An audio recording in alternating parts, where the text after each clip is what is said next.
Je pense que c'est quelque part aberrant de vouloir faire une liste de chiens dangereux, dans le sens que ça a été démontré par la plupart des spécialistes canins que la dangerosité d'un chien n'appartenait ni à sa taille, ni à sa race, ni à son poids, mais c'est-à-dire à l'envie de mordre et à son éducation. De ce fait-là, l'imprégnation au départ au niveau de l'élevage, sur toutes les morsures qu'il y a eu depuis maintenant 15 ans, graves, où il y a eu soit mort, soit blessure grave, aucun chien n'était issu, d'après nos renseignements, d'élevage reconnu. Donc de ce fait-là, ça démontre comme tout de même que c'est la base d'où est né le chiot, de son environnement social et de ce qui lui a été inculqué par sa mère au départ, qui va façonner le chien.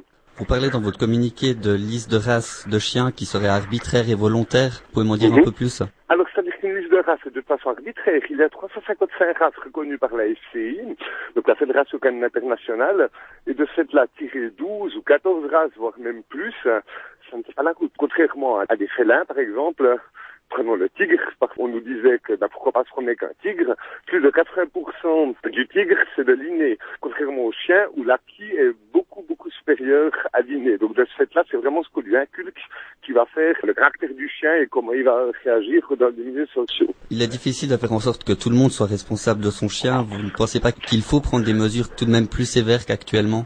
Mais disons, avec la nouvelle entreprise des animaux, je pense que c'est assez complet. C'est-à-dire, prenons la voiture, qu'on conduise un Hummer ou qu'on conduise une Chatouneau, on va passer le même permis de conduire. C'est-à-dire qu'une voiture est une voiture. Je pense que le chien, c'est dans le même principe. Pour rappel, la dernière mort en Allemagne, c'était il y a une année, c'est une fillette de 12 ans, et elle est morte sous les crocs d'un cocker. Donc après, je pense pas que c'est la taille du chien qui va faire la différence.